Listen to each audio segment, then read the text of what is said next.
I'm Specialist 5th Class Michael Thompson. I've been going to Clovis Hills for 18 years. The best day I had in Vietnam was the day Nick Rowe jumped into my helicopter. Just before Christmas in 1968, we were on the biggest mission I'd ever been on. We were going to follow in a B-52 strike. The B-52s flew over. You couldn't see them because of the clouds. But all of a sudden, you just could see the ground shake. You could see trees fly. I mean, the concussion was unbelievable. It was just amazing to see. Our job was to search and destroy and just run down, the splintered groups, because everybody was running in every direction. And so it was almost 10 days later before we came across this person down with black Ho Chi Minh pajamas down waving at us. And this was a free fire zone. Anybody you see, you kill. Signaled to Major Thompson, the commanding officer, to take him out. And Major Thompson replied that he wanted to take a prisoner. So this was the first prisoner we've taken in this whole operation. So our job is to go down. And on the way down, I put out suppressive fire. We had the Cobras and Loaches, the light observation helicopters and the gunships. They orbited around us and put down suppressive fire. I put down suppressive fire until we got in close. It looked like a trap. I mean, you don't usually have people waving at you. We went down and could see he had a little bit of facial hair, which the Vietnamese people didn't have. He looked different, and discovered he was an American. He jumped on our helicopter on the floor right in front of me and said, "Go, go, go." For 5 years he'd been in that jungle, or in those miserable woods. He started praying as we were taking off. The guns were blazing, and he was there praying. It was just so great to be involved, to see somebody, to see him get on the ground and all the people around him, and to see the smile on his face, to be back in freedom.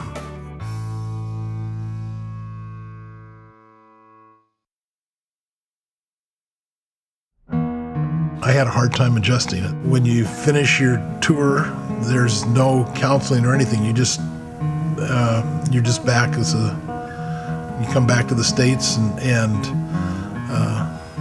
you're on your own. I just had a hard time with some of the things I'd done and I'd been involved in. I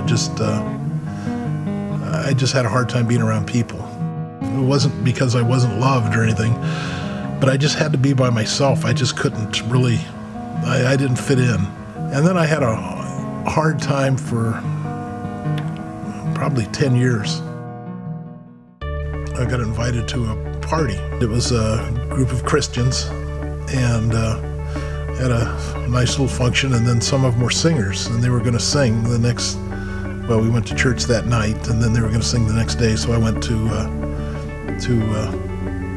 watch them sing, and that's when I started going back to church, that New Year's Eve, 10 years later, after we rescued Rowe. After a few months, I decided that I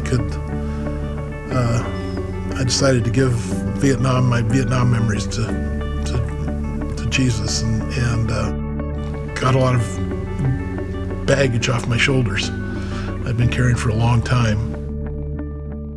So at about 20 years, it was when I was thinking of trying to figure out a way to get us together, Major Thompson and myself and him.